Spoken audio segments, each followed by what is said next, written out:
Subscribe to Aavas today. Click on the bell icon for latest national and international buzzing news. Do you aspire to upgrade your living? With Arihant Advika, Sector 9, Vashi. Upgrade to iconic residential tower.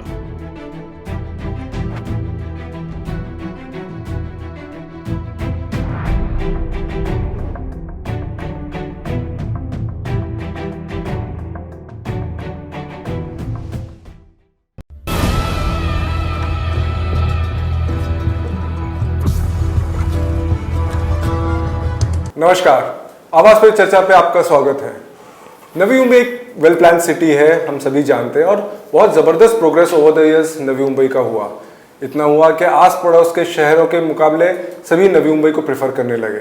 आज भी position बहुत अच्छी है, लेकिन ऐसा लग रहा है कि कुछ सालों से कुछ डेवलपमेंट थम सा शायद गया है। उसमें से कोविड का पैंडेमिक आ गया है, बट बहुत बड़े बड़े प्रोजेक्ट्स यहाँ पे अनाउंस हुए हैं, मेगा प्रोजेक्ट्स हुए हैं। 1,40,000 करोड़ के इन्वेस्टमेंट की बात हो रही है इस रीजन में। बट अगेन बात ये है कि काफ़ी प्रोजेक्ट्स जो हैं वो डिले हुए हैं। तो इन सब का इफेक्ट क्या हो रहा है? और जब बात कही जा रही है कि नवी मुंबई एक अगले लेवल पे जा रहा है डेवलपमेंट के लिए, तो वो डेवलपमेंट पे जाने के लिए किस तरह से होगा, क्या रास्ता अपनाना पड़ेगा? और फिर नैना जो इतना बड़ा प्रोजेक्ट है, जो हम सालों सालों से सुनते आ रहे हैं, तो ओवरऑल नवी मुंबई का डेवलपमेंट, नवी मुंबई की इकोनॉमी किस तरह से आगे बढ़नी चाहिए, आगे क्या रास्ते दिखाई दे रहे हैं, यही आज हम डिस्कस करेंगे हमारे एस्टीम पैनल के साथ। मैं आपको पहले उनसे मुलाकात करा दूं। मेरे साथ बैठे हुए हैं भूपेंद्र शाह साहब, जो चेयरमैन एंड मैनेजिंग डायरेक्टर हैं भूमिराज ग्रुप के, and of course chairman board of trustee BNM के, builders association of Navi Mumbai के। बहुत बहुत स्वागत भूपेंद्र भाई आपका। मेरे लेफ्ट में बैठे हैं प्रकाश बाविस्कर साहब, जो कि चेयरमैन हैं MCHI क्रीडाई नवी मुंबई के, एंड ऑफ कोर्स प्रेसिडेंट है नैना बिल्डर्स वेलफेयर एसोसिएशन की, एंड ऑलराउंड पर्सनालिटी है, प्रोड्यूसर भी है, हो गए हैं। एंड बहुत बहुत स्वागत बाविस्कर साहब आपका।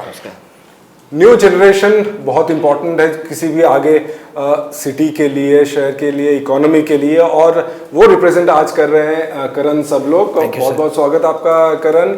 ये थर्ड जनरेशन सब लोग हैं इनफैक्ट, और सुरेंद्र सब लोग साहब की लेगेसी बढ़ा रहे हैं आगे, और बखूबी बढ़ा रहे हैं इस डायरेक्टर कामधेनु रियलिटीज़ का। और welcome to the show Karan. And of course captain Parthodas का स्वागत है हमारे टॉक शो में। बिजनेसमैन जो नवी मुंबई से बहुत जुड़े हुए हैं, नवी मुंबई के डेवलपमेंट को बहुत क्लोजली देखते हैं, एनालाइज करते हैं। बहुत बहुत स्वागत आपका कैप्टन सर। शुरुआत भूपेंद्र भाई आपसे करता हूँ मैं। हम बात करें नवी मुंबई डेवलपमेंट की। रियल एस्टेट इंडस्ट्री जो होती है वो एक बहुत बड़ा बैरोमीटर होता है किसी भी शहर का या देश का इकोनॉमी जज करने के लिए। वेरी ब्रीफली, आज आप फिलहाल इस इंडस्ट्री को किस तरह से देख रहे हैं नवी मुंबई में?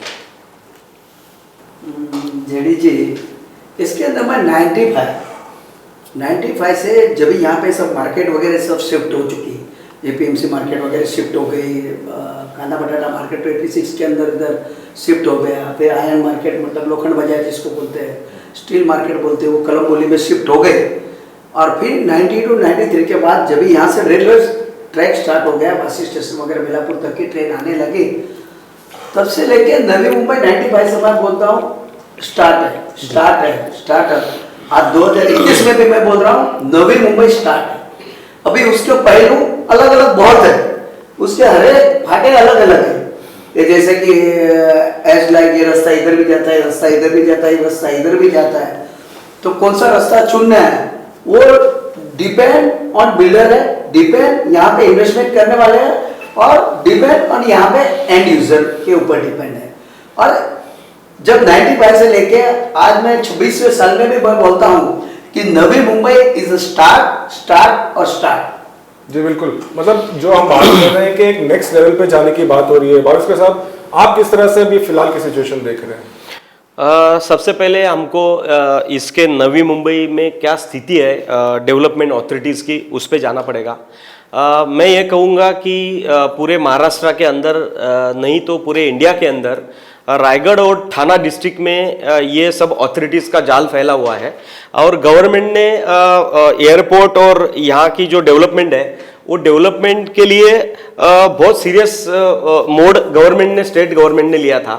लेकिन यहाँ पे जो ऑथोरिटीज है, जो एक ऑथोरिटीज है प्लानिंग अथॉरिटी एनएमएमसी है, दूसरा है पनवेल म्युनिसिपल कॉर्पोरेशन, तीसरा है यहाँ पे एमएमआरडीए का कुछ एरिया है, चौथा है नैना, उसके बाद यहाँ पे खोपटा एक करके डीपी एक प्लान अप्रूव करके रखा हुआ है। तो उसके बाद यहाँ पे एक ठाणे रायगढ़ का रीजनल प्लान बनाया गया था, तो वो रीजनल प्लान यहाँ पे स्टेट गवर्नमेंट ने अप्रूव किया है। तो कम से कम 6 से 7 ऑथोरिटीज यहाँ पे अलग अलग यहाँ पे है और सबका रूल्स रेगुलेशन और डेवलपमेंट मोड अलग अलग था, क्योंकि ऑथोरिटीज अलग है। हर एमडी हर तरीके की ऑथोरिटी अलग एंगल से सोचती है और अपनी अपनी स्कीम बनाती है। लेकिन वो जो स्कीम बनाने वाली ऑथोरिटी होती है, जो कंसर्न ऑफिसर्स होते हैं, क्या वो डेवलपमेंट ऑथोरिटी के 15 साल 10 साल जब तक डेवलप होने वाला है तब तक वो ऑफिसर रहता है? नहीं रहता।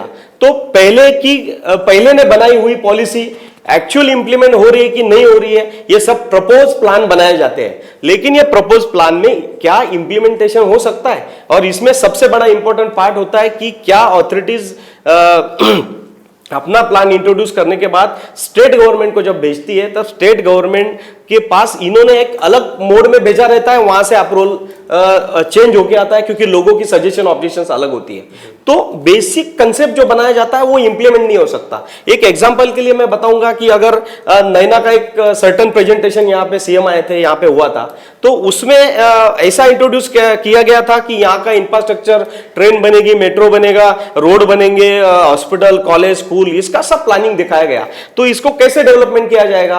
तो इसको डेवलपमेंट यहाँ पे 2811 रुपया पर स्क्वायर मीटर का चार्ज लगाया गया था। तो ये 2811 रुपया पर स्क्वायर मीटर का चार्ज क्या एक्चुअल वसूल होने वाला था?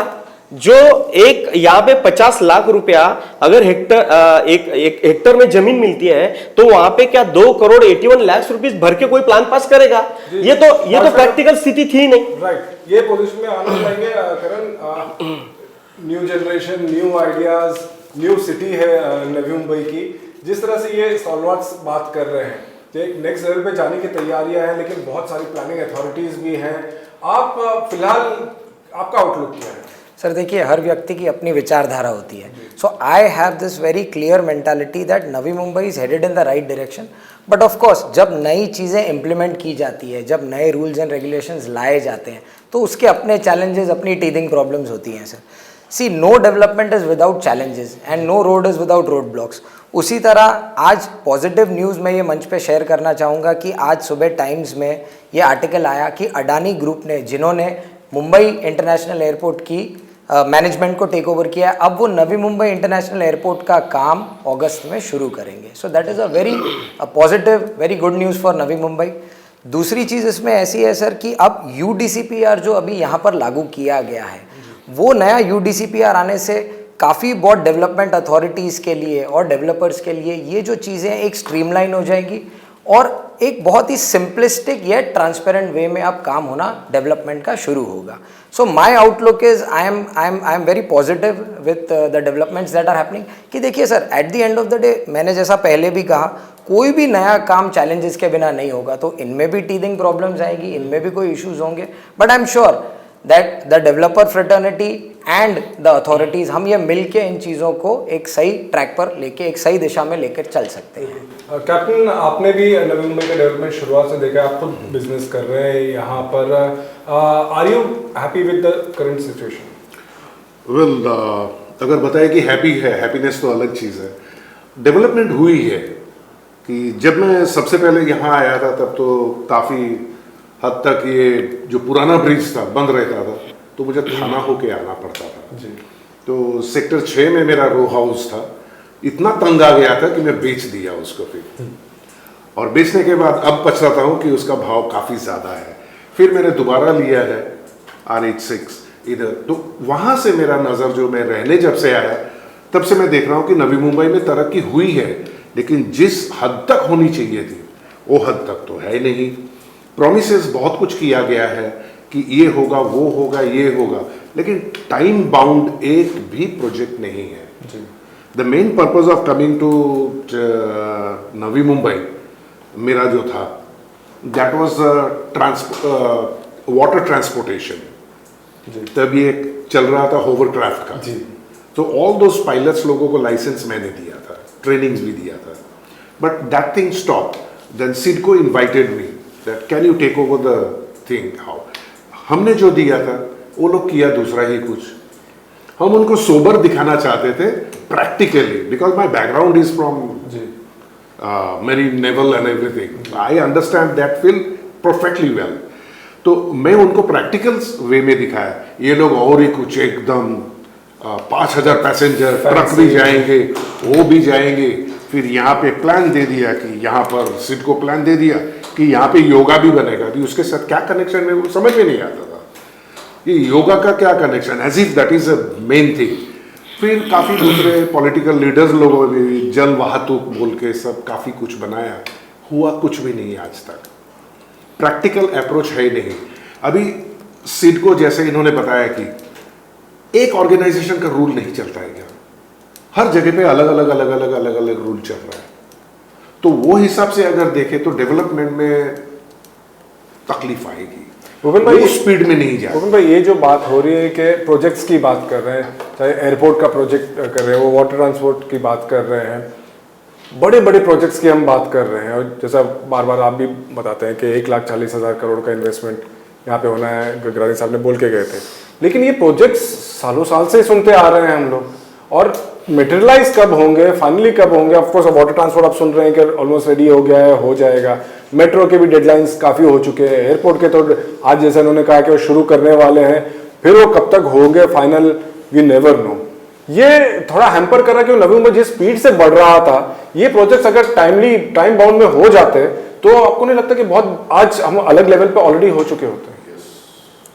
आपका जो कहना है और कैप्टन साहब का खास जो कहना है कि जो प्रोमिसेस बहुत होती है, लेकिन उसके बाद में जो उसकी इम्प्लीमेंटेशन नहीं हो रही है। जैसे इनको वाटर ट्रांसपोर्ट का इन्होंने बताया, बात सही है। 95 में यहाँ पे होवरक्राफ्ट चालू हो गई थी। उसके बाद समझो इन्होंने आइडिया दिया, तो उसके पीछे का इंफ्रास्ट्रक्चर जो भी होना चाहिए XYZ, जिसके अंदर फाइनेंस लगता है, प्रॉपर कंपनी उसको हैंडल करनी चाहिए, उसको मेंटेन करना चाहिए, वो हो नहीं पा रही है। उसकी वजह चालू करके बंद कर रहे हैं। जहाँ पे आ जाओ आप, अभी एयरपोर्ट पे आ जाओ, जो प्रोमिसेस की बात है जहाँ तक, अभी एयरपोर्ट जहाँ तक मुझे मालूम है 94 के अंदर मिस्टर आशीष सिन्हा साहब थे, उस टाइम पे एयरपोर्ट का और ऐसे 12 प्रोजेक्ट का अनाउंसमेंट हुआ था, जिसमें साइंस सिटी भी थी, ये था, बहुत सारी ऐसी चीजें 12 प्रोड्यूस किया। NRI भी था उसके अंदर, पामबीत था, एयरपोर्ट था, तो जिसके अंदर पामबीत बन गया, NRI बन गया, और दूसरा जो एयरपोर्ट था वो बड़े बड़े बोर्ड लगा के हो गया। 10,000 की जमीन, 7,000 की जमीन, 12,000 की जमीन थी, और जमीन का भाव बढ़ते बढ़ते 1.5 लाख, 2 लाख, 2.5 लाख, 3 लाख, यहाँ तक कि पामबात में मैंने खुद ने 4 लाख रुपए मीटर से जमीन खरीदी, राइट। तो ये ग्रोथ जो हिसाब से हो रहा है, उसी हिसाब से इंफ्रास्ट्रक्चर के अंदर नहीं हुआ है। ये चीज के ऊपर खास ध्यान देना चाहिए। उसकी सबसे बड़ी जो तकलीफ यही है यहाँ पे, देखिए यहाँ पे जो अथॉरिटी रहती है मेन है सेंट्रलाइज सिडको के MD आएंगे, एक MD एकदम UD लेवल के आ जाएंगे तो पूरा पॉजिटिव सोच के, जैसे मैं किसी का पर्टिकुलर नाम लेना नहीं चाहता हूँ, कोई भी MD का जो को अर्बन से जुड़ा हुआ रहते हैं, तो वो जैसे कि पाम बीच बन गया, जैसे कि अपना NRI बन गया, वैसे ही सेंट्रल पार्क बन गया, गोल्ड क्रॉस 1 नहीं 2 बन गए। उसी हिसाब से एयरपोर्ट का भी कल्पना कोई गलत नहीं था। एयरपोर्ट हालांकि तो ये मुंबई की जरूरत है, क्योंकि जो ट्रैफिक लोड है वो हिसाब से इधर की जरूरत है। यहाँ का भौगोलिक परिस्थिति, जियोलॉजिक जिसको बोलते हैं, वो हिसाब से वाटर ट्रांसपोर्ट वेरी इजी। फिर वो कनेक्टिविटी बढ़ानी चाहिए थी, तो आजकल में बढ़ रही है। जैसे कि सैन पनवेल 16 लाइन का हो गया, एयरपोर्ट भी हो गए, एयरपोर्ट का भी अभी चलो अदानी जी ने, अभी करण जी ने जो बताया वो हिसाब से उन्होंने आज ही टाइम्स ऑफ इंडिया में पढ़ा, तो ये अच्छी खबर है। तो आस्ते आस्ते सब पॉजिटिव की लेवल के ऊपर जाएगा, उसमें दो राय नहीं है। लेकिन जो प्रोमिसेस होती है, जब वो अगले MD जो बता के जाते हैं, जो सपना देखते हैं, उससे पीछे वाला MD उसको फॉलो अप करना चाहिए। और यहाँ पे बेसिकली अर्बन डेवलपमेंट के बारे में जो रुचि रखते हैं, रुचि नो के रेवेन्यू के बारे में, क्योंकि सिडको का जो जन्म हुआ है वो अर्बन मतलब एक सिटी नया डेवलप करने के लिए, रेवेन्यू जनरेट करने के लिए नहीं हुआ है। तो अगर वो बेस के ऊपर चलेंगे और उसी हिसाब से अगर एमडी यहाँ पे गवर्नमेंट देगी, मुझे लगता है कि यहाँ के डेवलपमेंट को, यहाँ की रियल एस्टेट मार्केट को वर्ल्ड में नंबर 1 को कोई भी सिटी या कोई भी रुका नहीं पाती है, ये मेरा खास कहना। और दूसरा जो अभी बाविस्कर जी ने बताया, प्रकाश बाविस्कर ने बहुत ही वैलिड पॉइंट बताया कि यहाँ पे 6 से 7 अथॉरिटी काम कर रही है, जैसे पीएमसी है, एनएमएमसी है, सिडको है, एमएसआरडीसी है, नैना है, ये सबको इकट्ठा करके कमेटी बनानी चाहिए। और ऑल ओवर एक 21वीं सदी की जो अपन एक बोर्ड के ऊपर लाएंगे कि 21वीं सदी की सेंचुरी की अपन को सिटी बनानी है, और उसके सामने वो उसका दिमाग अलग चलेगा, उनका दिमाग अलग चलेगा। आप देखते हैं अथॉरिटी के अंदर सब बॉस है, उनकी एक कमेटी बननी चाहिए जिसके अंदर हम भी उनके स्टेक होल्डर है, पार्टनर है। हम भी यहाँ के डेवलपमेंट के, चाहे कलर रहे, चाहे प्रकाशी रहे, या तो यहाँ के बिल्डर है। पूरी नवी मुंबई को डेवलप किसने किया है? सिडको ने कितने परसेंट किया? 5%, 10%। आप आज की तारीख में आप रीडेवलपमेंट में देख रहे हो, वो JN1, 2 वगैरह वगैरह, NL वगैरह आ रहे हैं, लेकिन प्राइवेट बिल्डर ने जब बनाया है वो कोई आ रहे हैं क्या? रीडेवलपमेंट में आ रहे हैं। तो इस टाइप का जो डेवलपमेंट आना चाहिए है, वो प्राइवेट जो यहाँ पे बिल्डर है उनके ऊपर छोड़ के, उनको सिडको को आगे बढ़ के जो इंफ्रास्ट्रक्चर के ऊपर ध्यान देना चाहिए। और आपने एक बात की कि जो 1,10,000 का आपके इको फंक्शंस के अंदर में आया था, जिसके अंदर मिस्टर भूषण गगरानी जी थे, उन्होंने बताया था कि उस टाइम पे 1,10,000 करोड़ रुपया इसी एरिया में, मतलब 55 स्क्वायर किलोमीटर के अंदर ये डालेंगे सेंट्रल गवर्नमेंट और स्टेट गवर्नमेंट। और अभी वो जो पहुंच गया है, जो मेरे ख्याल से 17 की या वगैरह का था, अभी वो हो गया है 2021। आज 1,40,000 करोड़ का इन्वेस्टमेंट अगर स्टेट गवर्नमेंट और इनके तरफ से आता है तो उससे 10 गुना यहां से प्राइवेट सेक्टर से आएगा। यस। और ये चीज के ऊपर सिडको को फोकस करना चाहिए। जैसे मैं आपको एक एग्जांपल बताऊं, इम्प्लीमेंटेशन का या तो प्रोमिसेस का, और एग्जीबिशन सेंटर। आज अपन को 50,000 मीटर का एग्जीबिशन सेंटर है। हर साल हम लोग बिल्डर लोग एग्जीबिशन करते हैं, तो पंडाल बनाने के लिए हमको 1.5 करोड़, 2 करोड़, 2.5 करोड़ रुपया उस टाइम पे 2005-06 में वो हमको खर्चा आ रहा था, प्लस AC वगैरह का, ये सब तो हर साल का खर्चा था। ऐसे उद्घाटन के हमारे जब एग्जीबिशन का उद्घाटन था उस टाइम पे मिस्टर गिल साहब आए थे, उन्होंने बोले पंडाल का कितना खर्चा आता है, क्या आता है? एग्जीबिशन सेंटर का जो प्लॉट था उसी के ऊपर ही हम एग्जीबिशन कर रहे थे। तो देखो, उनको मैंने बताया कि यहाँ पे तो वर्ल्ड लेवल का एग्जीबिशन सेंटर बन सकता है। ये मैंने एक उनको निजी दी थी, निजी मैंने उनको बताया था कि इतना अपना ये railway station touch, highway touch, future में एयरपोर्ट बनने वाला है, वाटर ट्रांसपोर्ट भी फ्यूचर में होने वाला है। तो यहाँ पे ऐसा एक कन्वेंशन सेंटर होना चाहिए कि जो अपना एग्जीबिशन चाइना में होता है या जर्मनी में होता है, और 5-5 साल बुकिंग नहीं मिलती है, अपने पास इतना ये इंफ्रास्ट्रक्चर और ये प्लॉट रखा हुआ है, तो उसका उपयोग उसमें होना चाहिए। तो वर्ल्ड लेवल पे नवी मुंबई आएगी, और वर्ल्ड लेवल पे नवी मुंबई आएगी तो उसका फायदा तो हमको मिलने वाला है ना, चाहे हमारे भाई लोग को मिलेगा ना। हमारे यहाँ पे छोटे मोटे बड़े बिल्डर मिला के 1500 से 2000 बिल्डर ही इसको डेवलपमेंट करने वाले। तो सिडको को उसके ऊपर फोकस करना चाहिए इंफ्रास्ट्रक्चर के लिए, बेसिकल ये मेरा कहना है। बिल्कुल। Hi, looking for a residential property? You got to keep 3 things in mind. Location, location, location. We have all under one roof at 10 Marina Bay, Sector 10, plot number 10, Vashi. Why settle for less? Live life limitless.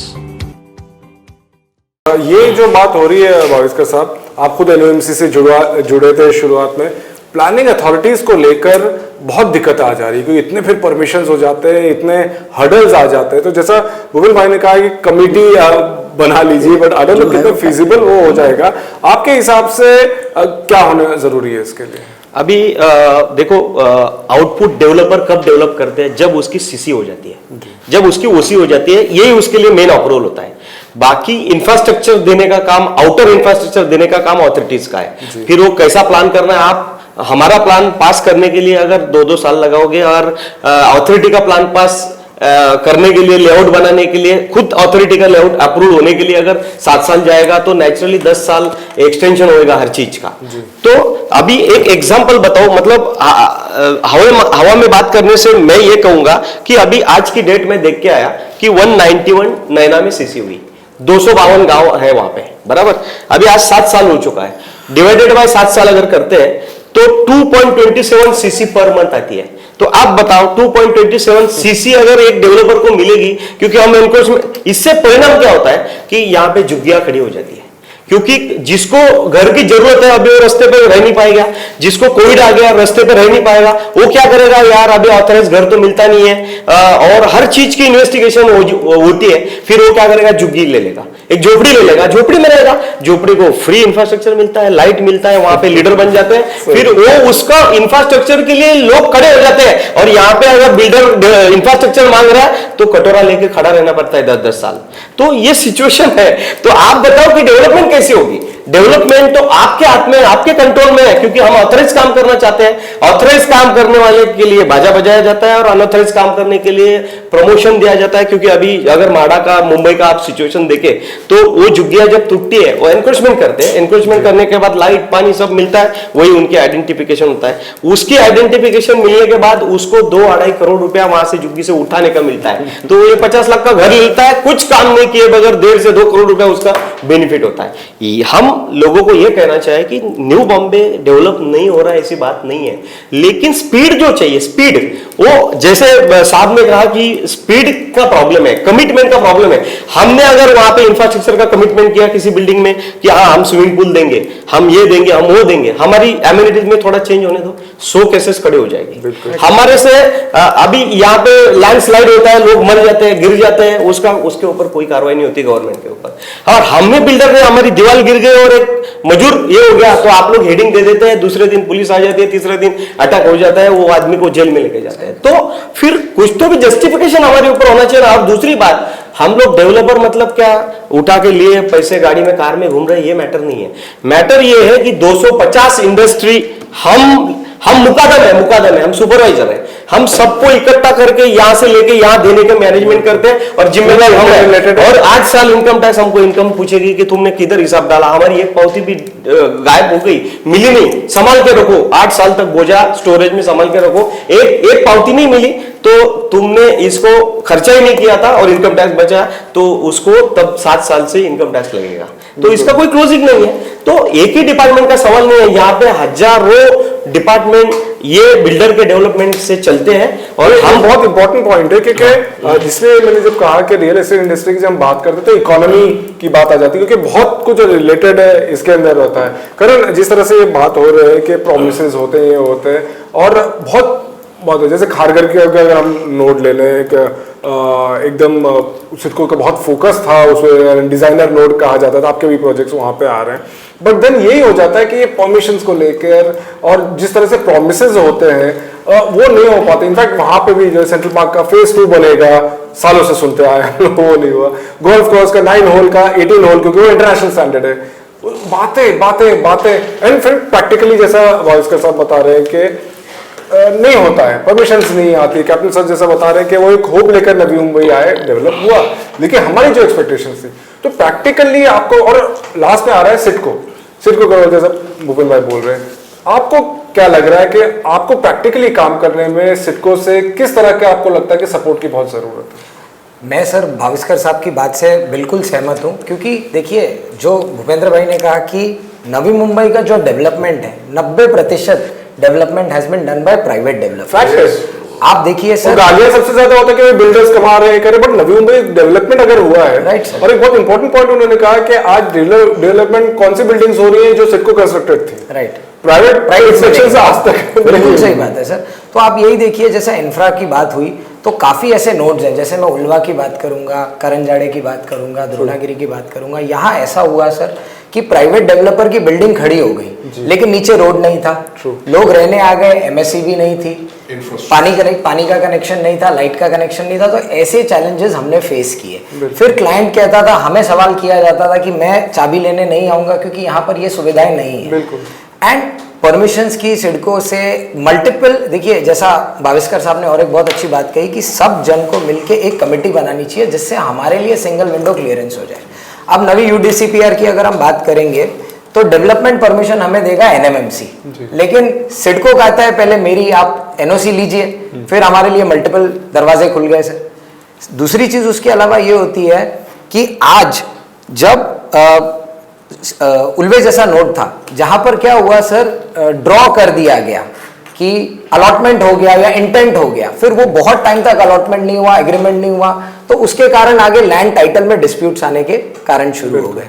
अब जैसे नया यूडीसीपीआर आया है, जो growth होगी sir वो तो जाहिर सी बात है वो वर्टिकल ग्रोथ होगी, हॉरिजॉन्टल तो होगी नहीं। अब वर्टिकल ग्रोथ मुझे करनी है, 4.83 या 5 या 6 FSI का मैं इस्तेमाल कैसे करूंगा जब मुझे हाइट क्लियरेंस नहीं मिलेगी सर? तो ऐसे बहुत सारे, जैसे मैंने कहा कि बिगिनिंग में दो we are headed in the right direction, these are the teething problems.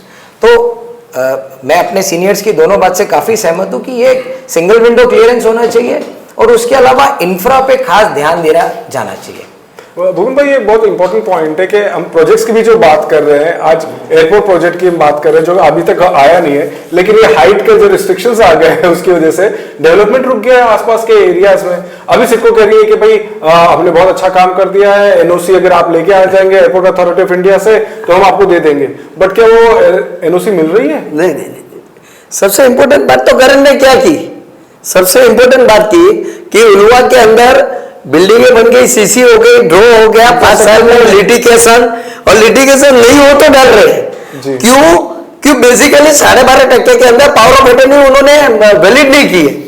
तो अभी देखो 4 या 5 साल ड्रॉ होने के बाद लगता है, और इन बिटवीन समझो 4-5 साल, 8 साल, 10 साल के अंदर तो पीढ़ी चेंज हो जाती है, लड़का बड़ा रहता है। तो यहाँ के लोकल प्रॉब्लम क्या होता है, मेरे पिताजी ने बेचा होगा, मेरा अधिकार है, मतलब इस टाइप का यहाँ पे है। तो सिडको में 12.5% तो दिया, तो उसके पीछे की जो प्रोसीजर है वो एकदम फास्ट, उसकी पहले कैसे इजी था कि अवार्ड कॉपी लाओ, ये लाओ, सर्टिफिकेट लाओ, ये लाओ। हाँ बिल्कुल, उसके अंदर बहुत बोगस काम हुए, 12.5% के बोगस अवार्ड हुए, उसके अंदर बहुत सारी चीटिंग हुई है और ऐसे बहुत सारी चीजें हुई है।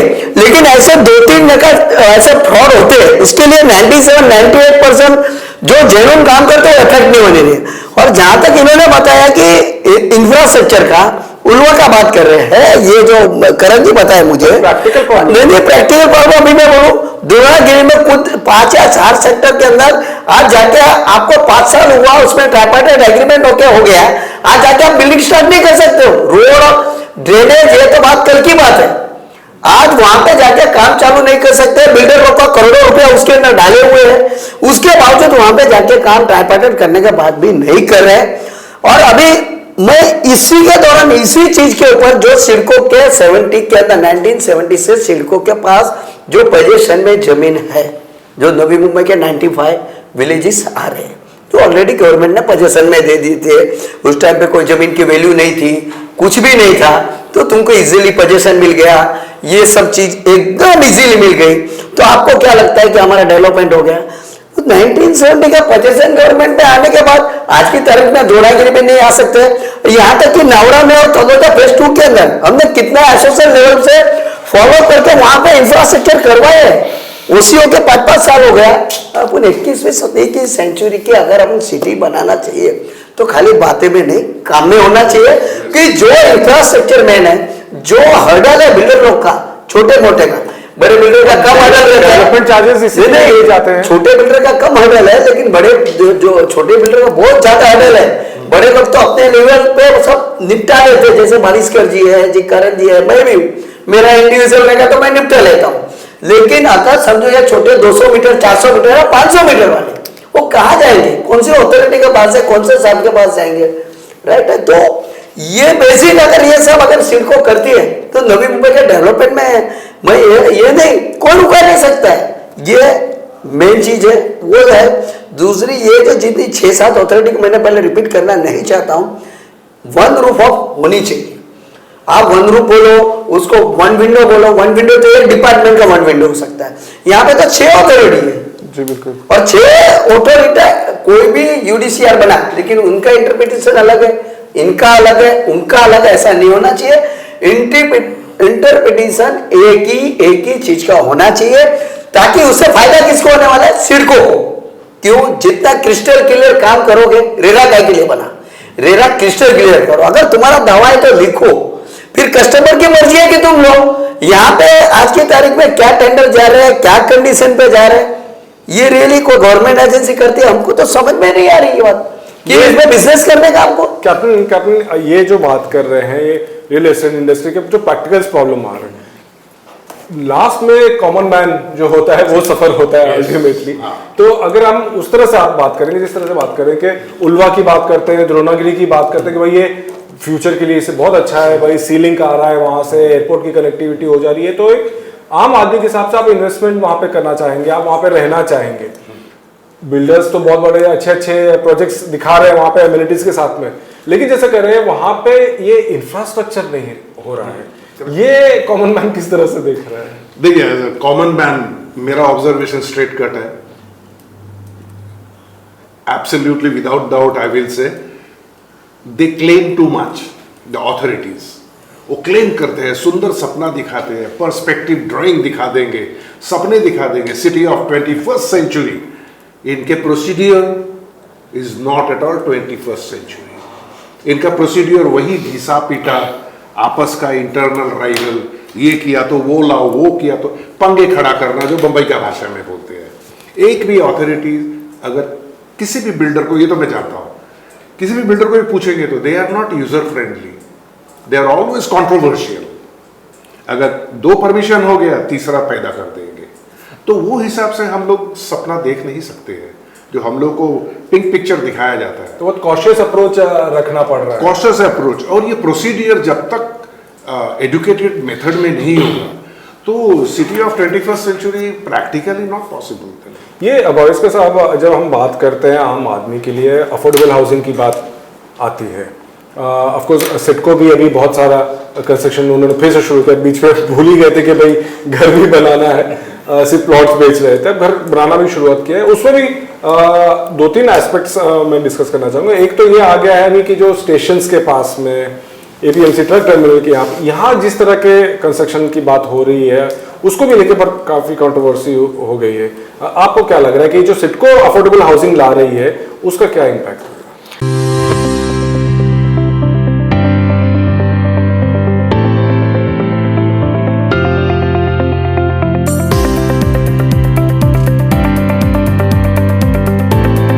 देखो, सिंपल है कि जब अथॉरिटी अपॉइंट होती है तो डेवलपमेंट के लिए होती है। तो डेवलपमेंट में अगर आज तक का स्टडी किया जाए तो 10 to 20% अथॉरिटी डेवलप कर सकती है, बाकी 80% पब्लिक को डेवलप करना होता है।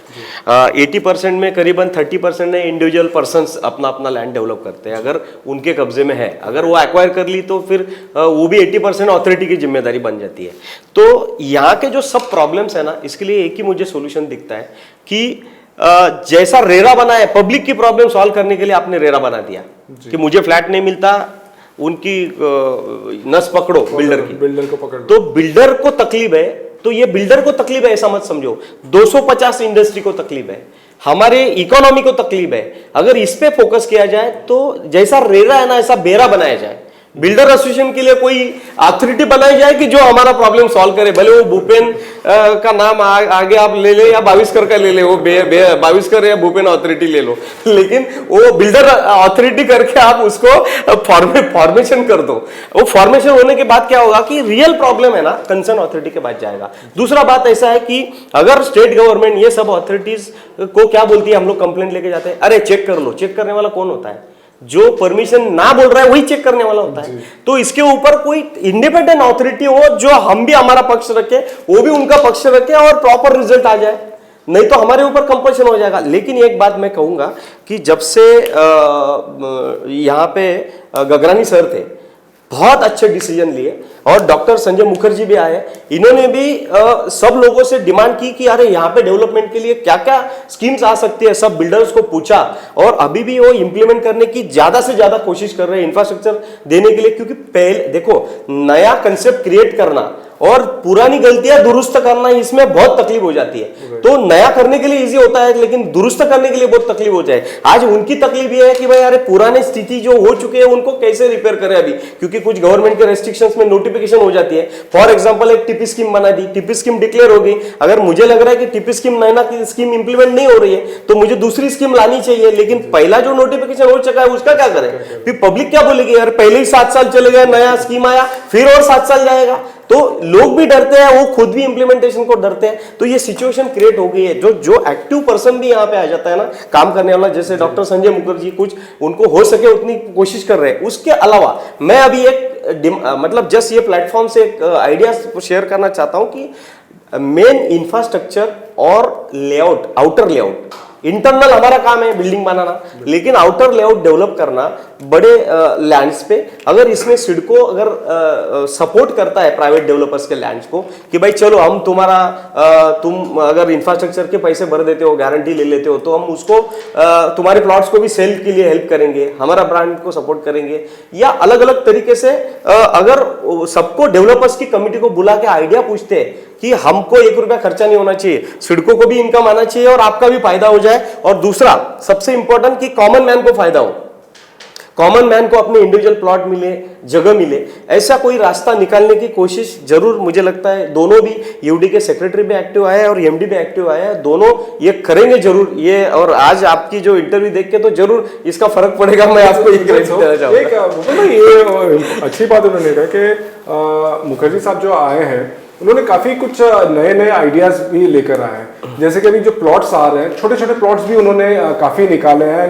उनका जैसे हम मुझे भी बता दें कि इंटेंशन ये है कि भाई कि आम आदमी भी ले सके बंगला, क्योंकि आज बंगला बनाना किसी के बस की बात नहीं बची ज्यादा लोगों की, बट ही सेइंग कि मैम छोटे प्लॉट्स भी दे रहे हैं कि अगर कोई बंगला बनाना चाहे वो भी कर सकते हैं, बाकी प्लॉट्स भी रिलीज कर रहे हैं। तो आपको लग रहा है कि इस तरह से कुछ इफेक्ट आएगा? और प्लस अगेन ये जो अफोर्डेबल हाउसिंग का जो कॉन्सेप्ट आ रहा है स्टेशंस के पास में, ओवरऑल आपका क्या थिंकिंग है?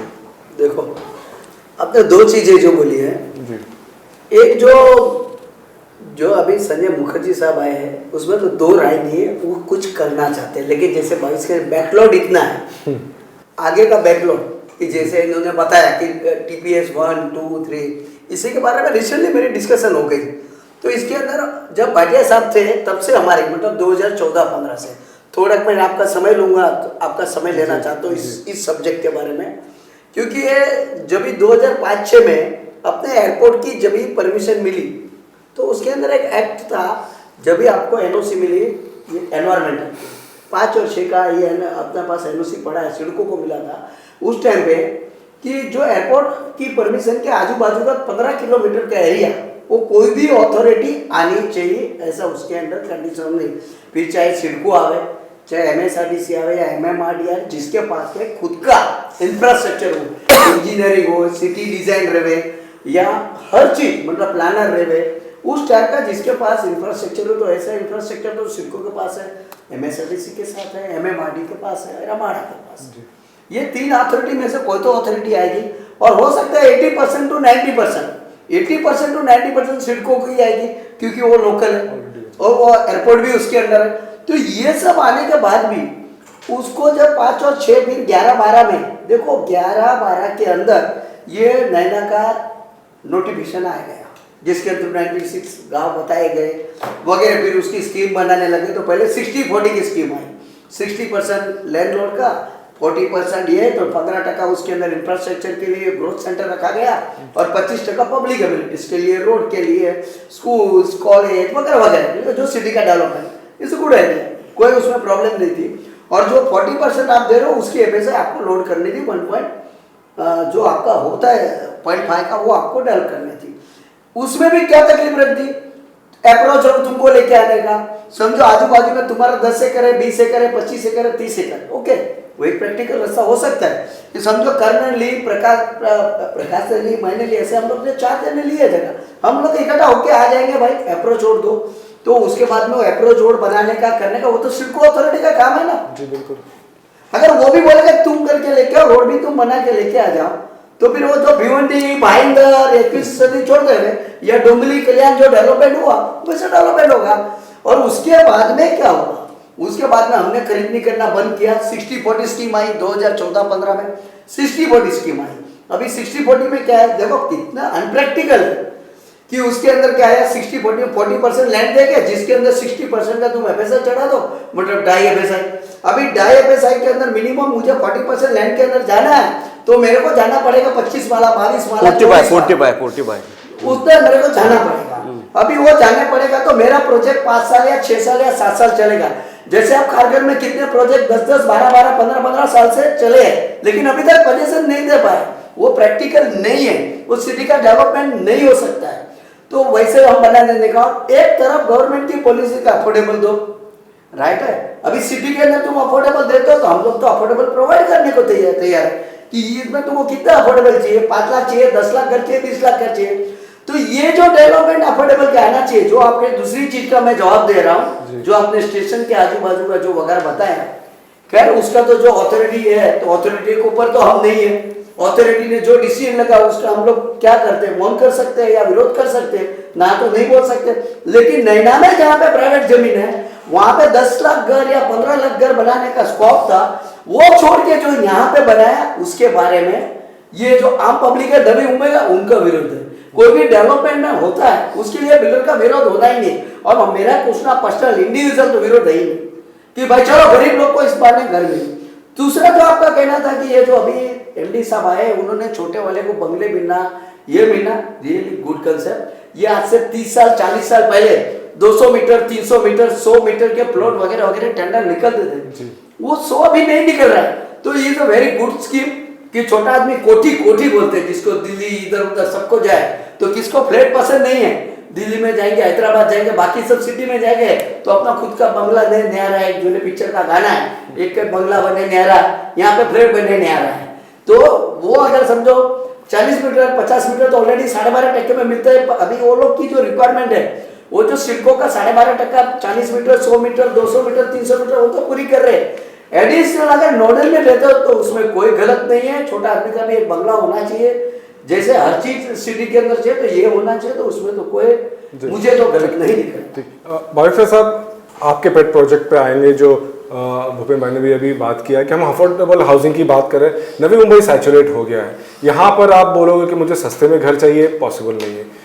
आशा की किरण नैना जो सालों साल से, लेकिन वो आशा की किरण ही रह गया, सूरज उग नहीं पा रहा है। और आपने तो बेसिकली जैसे मैं कह रहा हूँ कि PhD किया है उसमें, क्या दिक्कत है, नैना क्यों नहीं सक्सेसफुल हो पा रहा है? अभी नैना में मैं थोड़ा सा लोगों को आपको थोड़ी सी जानकारी दे दूं। 10 जनवरी 2013 को इसका नोटिफिकेशन हुआ। उसके पहले मार्च 2011 में क्रेडाई MCHI का सह्याद्री अतिथि गृह पर मीटिंग हुआ था, तो नवी मुंबई की डिमांड की गई थी। तब हम लोग वहाँ पे प्रतिनिधि थे, हमको पूछा गया था कि क्या हमने कहा नवी मुंबई के क्या इश्यूज है। मैं बोला पहले तो NMMC और सिडको के जो लैंड है वो एक्वायर हो चुकी है, और टेंडर में जब 1-1, 2-2 करोड़ का उसका गुंटे का भाव आता है, तो वहाँ पे अफोर्डेबल कैसी बनेगी। जब आपको अफोर्डेबल में घर बनाना है तो आपको 1000-2000 स्क्वायर फीट में घर बनाना है, 2000-3000 में। आप अगर लैंड ही 4-5 हजार में बेचोगे तो उसके बाद कंस्ट्रक्शन तो 7-8 हजार का अफोर्डेबल होता ही नहीं है। तो अफोर्डेबल होने के लिए जो एयरपोर्ट एरिया है, एयरपोर्ट एरिया के सराउंडिंग 25 किलोमीटर आप अथॉरिटी अपॉइंट करो, जिससे क्या होगा कि यहाँ पे एयरपोर्ट आप बना देंगे तो मुंबई का जैसा एयरपोर्ट के आजू बाजू में झुग्गियां खड़ी हो गई है, सीएम को हमने बताया कि भाई झुग्गियां खड़ी हो गई है, वैसे नवी मुंबई के एयरपोर्ट के सराउंडिंग में MMRDA का 2006 से 2011 का रीजनल प्लान वैसे के वैसे है। आज 2013-14 आ गया, उसकी मुदत खत्म हो चुकी है, तो आपको रीजनल प्लान मॉडिफाइड करना पड़ेगा या यहाँ पे अथॉरिटी आपको अपॉइंट करनी पड़ेगी।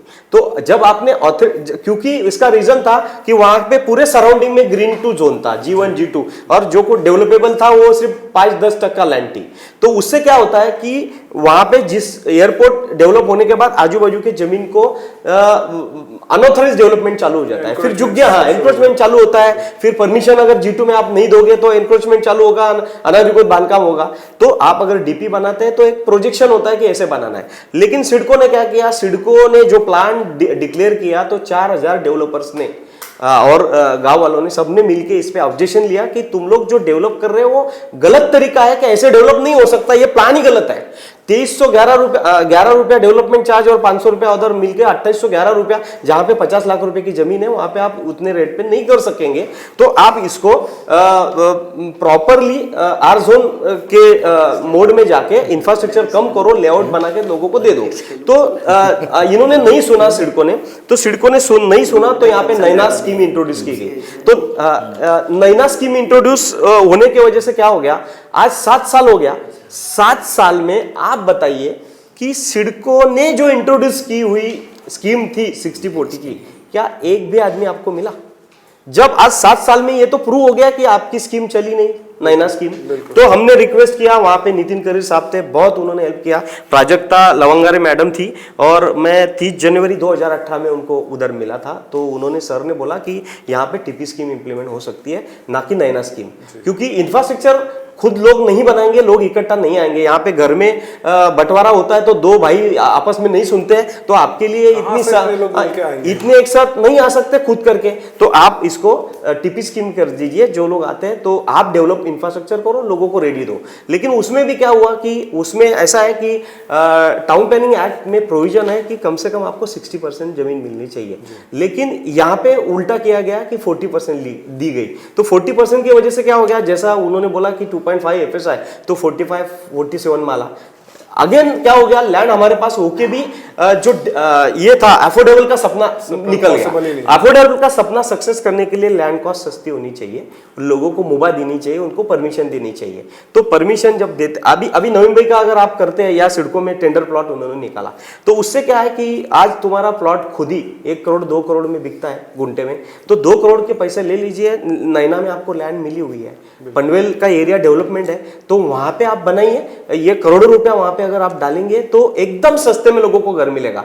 और हम लोग का बेनिफिट क्या होता है डेवलपर्स का, जब सिडको कोई एक आजू बाजू में डेवलपमेंट करती है तो पूरा सराउंडिंग एरिया लोगों को लगता है यहाँ पे एक्चुअल डेवलपमेंट हो रहा है। तो हमारी आज की डिमांड यही है कि हमको फास्ट इंफ्रास्ट्रक्चर डेवलपमेंट चाहिए। अभी क्या हो रहा है कि 23 गांव में आप इंफ्रास्ट्रक्चर का फोकस कर रहे हैं, लेकिन 23 गांव के बाद आपके पास अभी ऐसा हुआ है कि 270 विलेज पहले नोटिफाइड थे, उसके बाद 29 पीएमसी पनवेल कारपोरेशन में चले गए, 71 थे वो एमएसआरडीसी में चले गए, बचे 224 में 23 गांव प्लस 201 थे। लेकिन जब अप्रूवल को प्लान गया तो उनको लगा कि डिसकंटिन्यूटी है, तो डिसकंटिन्यूटी की वजह से 35 विलेजेस कालापुर में चले गए। उसके बाद 14 विलेजेस 14 गांव थे वो हमेशा इधर उधर अथॉरिटी में जाते रहे, आज तक 10 अथॉरिटी में जाके घूम के आ गए, तो वो 14 गांव वहां पे कट हो गए। तो बचे आपके पास 175 विलेज, 175 में 23 विलेज में आप टीपी स्कीम बना रहे, बचा आपका 152 गांव। तो 152 गांव में ऐसा हुआ है कि वहां पे जो इंफ्रास्ट्रक्चर का प्रपोजल बनाया गया है डीपी प्लान में, वो आप एक्वायर कैसे करोगे? तो एक्वायर करने का सवाल यह आएगा कि भाई सब लोग शेतकरी बोलेंगे कि हमारी अगर लैंड आप रिजर्वेशन में डाले हो तो हमको पैसा दो, तो नेचुरली पैसा नहीं दे पाएंगे। तो हमारे इसमें प्रोविजन है टीडीआर का, तो टीडीआर का अगर प्रोविजन है तो प्रॉब्लम यह है कि टीडीआर कंज्यूम वैल्यू नहीं है, क्योंकि इन्होंने क्या किया कि आपका टोटल डीपी में हमने कैलकुलेशन किया, पाई चार्ट आपको दिखाऊंगा, तो उसमें सिर्फ 11% लैंड ऐसी है कि जिस टीडीआर जनरेट हो रहा है 23% और लैंड एक्विजिशन कंज्यूम करने के लिए 11%।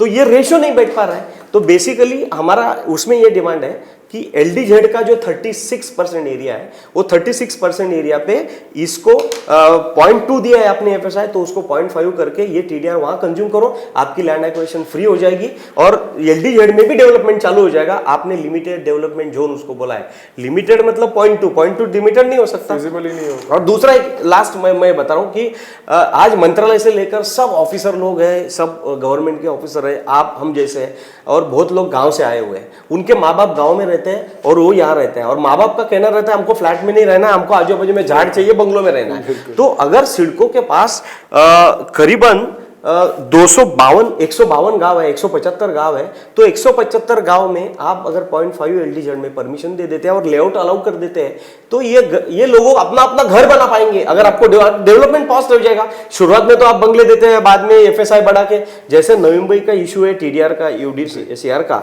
यहाँ पे सबसे इंपॉर्टेंट प्रॉब्लम ये होने वाला है, नवी एनएमएमसी का एरिया अगर आपको डेवलप करना है तो एनएमएमसी में इंफ्रास्ट्रक्चर आप कहाँ से लाओगे, पानी कहाँ से लाओगे, गटर कहाँ से करेंगे, इसका कोई सोच नहीं हो रहा है उसका पहला डीपी प्लान बनना चाहिए कि इंफ्रास्ट्रक्चर की क्या प्रोविजन है। हम तो परमिशन अभी लीज मिलेगा, सिडको ले लेगा, गवर्नमेंट के पास 25% चले जाएगा, 50% और कंसर्न अथॉरिटी को चला जाएगा, तो बचेगा क्या? तो वो पैसा कहाँ यूटिलाइज करना है? पैसा लेने की बात हो रही है, लेकिन वो खर्चा कहाँ करने का, इसकी भी बात होनी चाहिए। मुझे लगता है इसीलिए मैं हमेशा कह रहा हूँ कि बेरा होना चाहिए। बिल्कुल।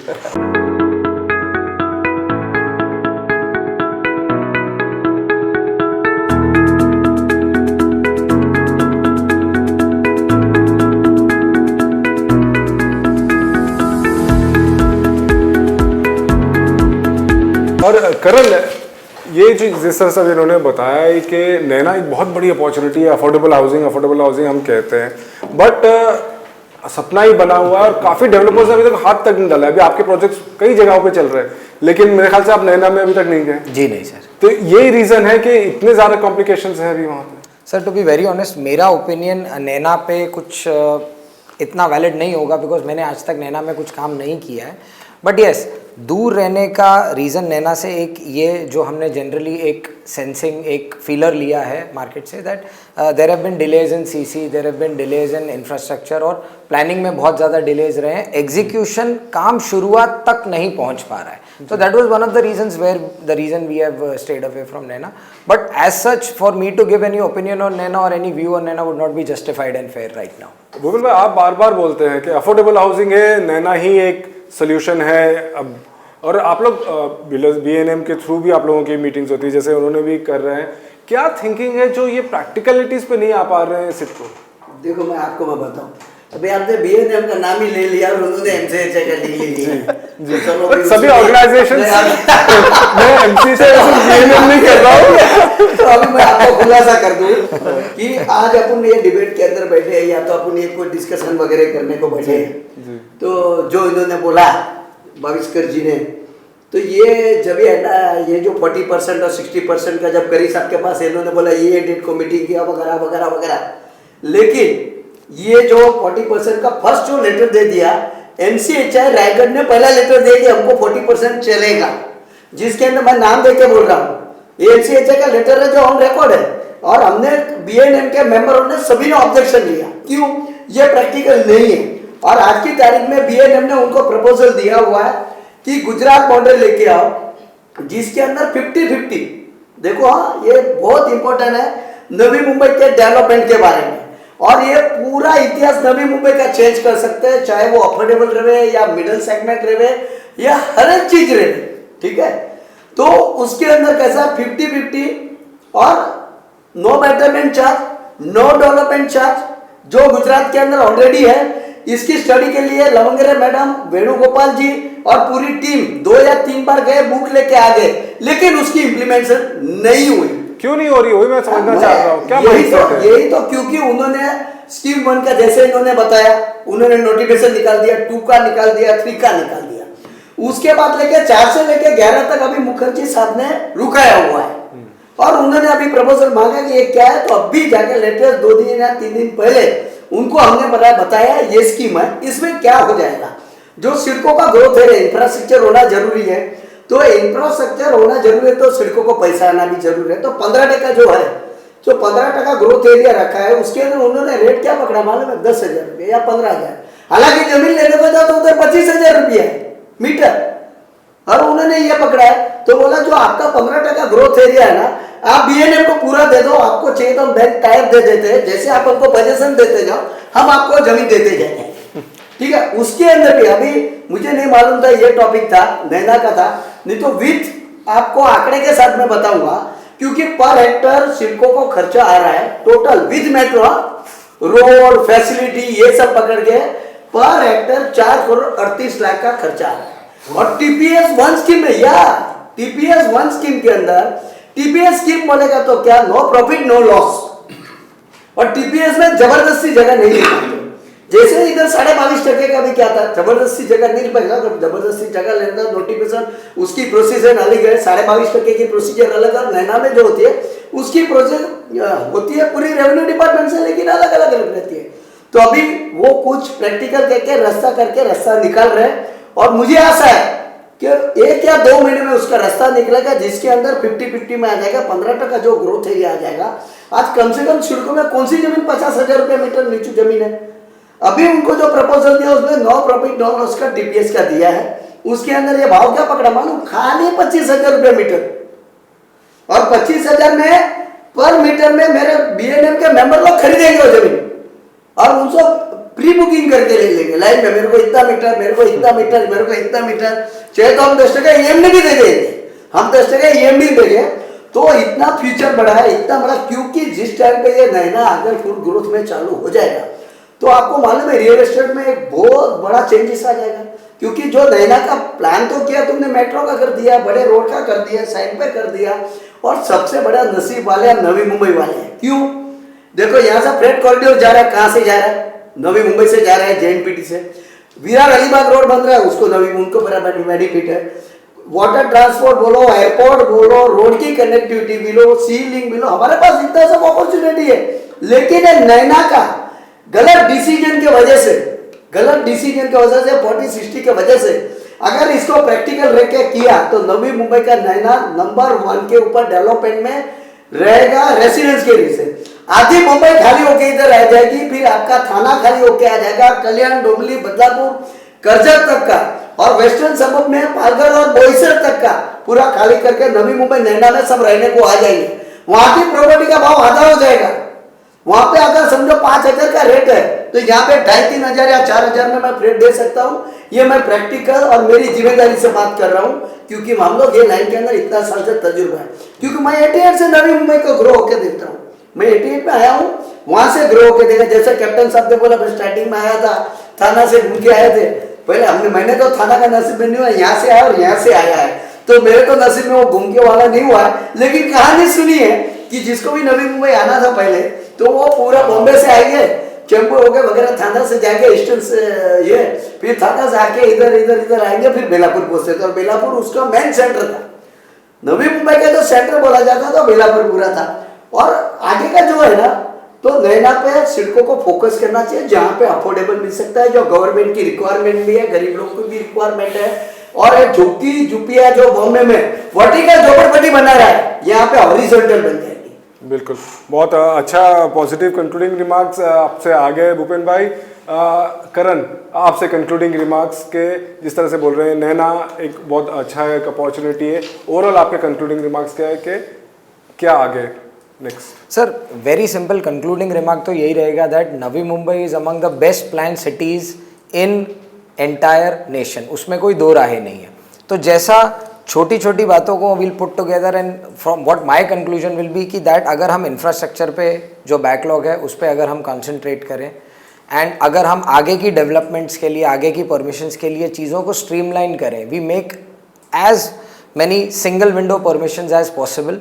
और जैसे कि आप अगर देखेंगे कि जब हम जैसे आपने अफोर्डेबल हाउसेस की बात की जो स्टेशन एरिया वगैरह पे आ रहे हैं सर, जब हम MOEF में जाते हैं, ministry of environment and forest, तो हमको कुछ परमिशंस पूछी जाती हैं सर। STP का क्या प्रोविजन है आपका?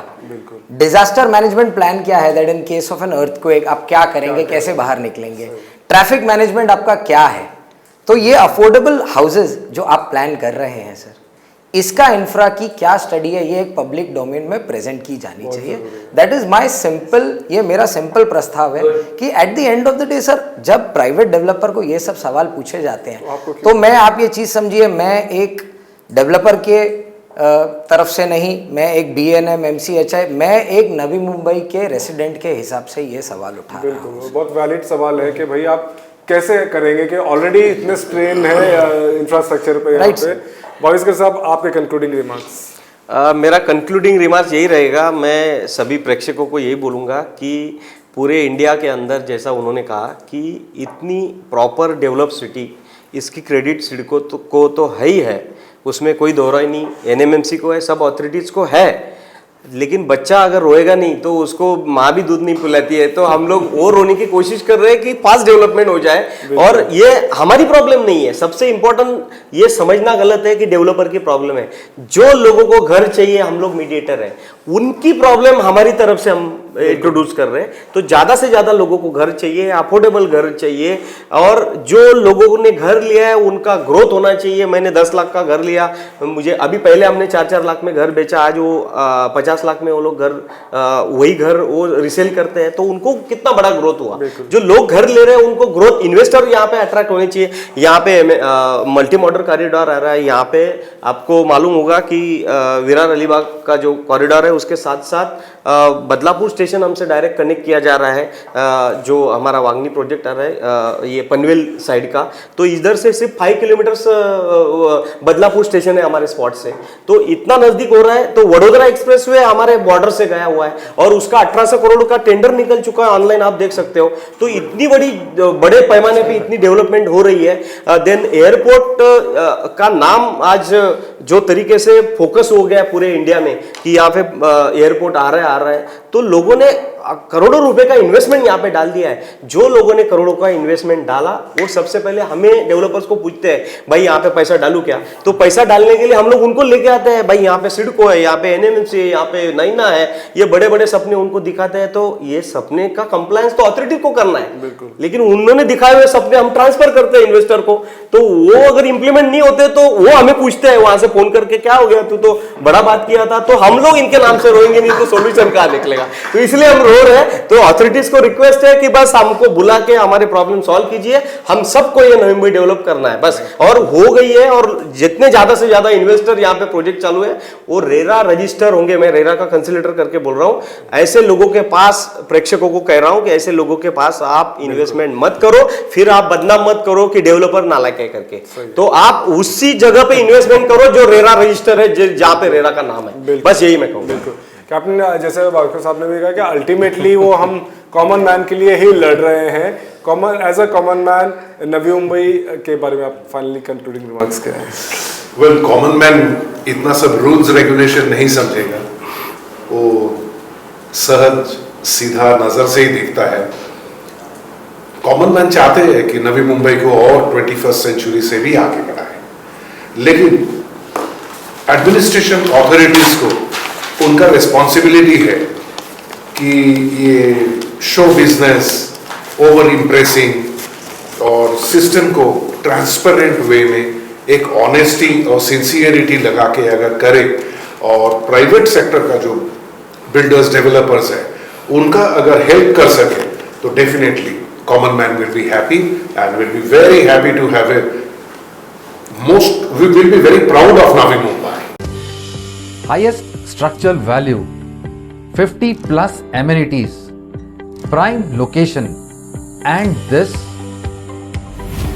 all at 10 Marina Bay.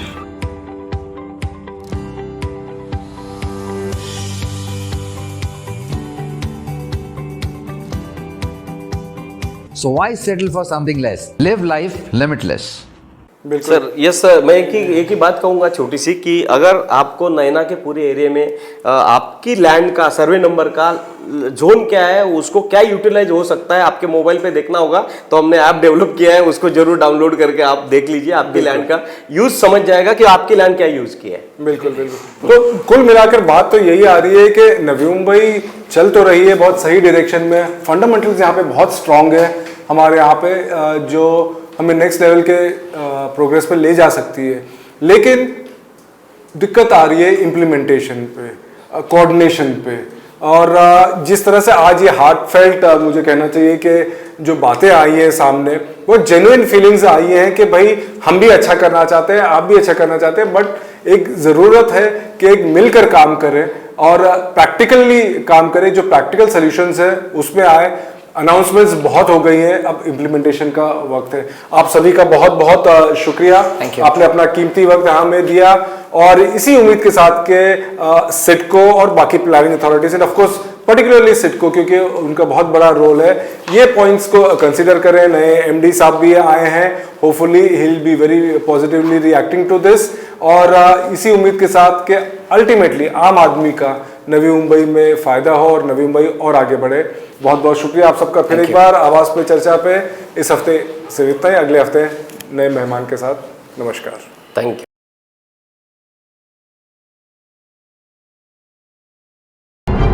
Subscribe to Awaaz today. Click on the bell icon for latest national and international buzzing news.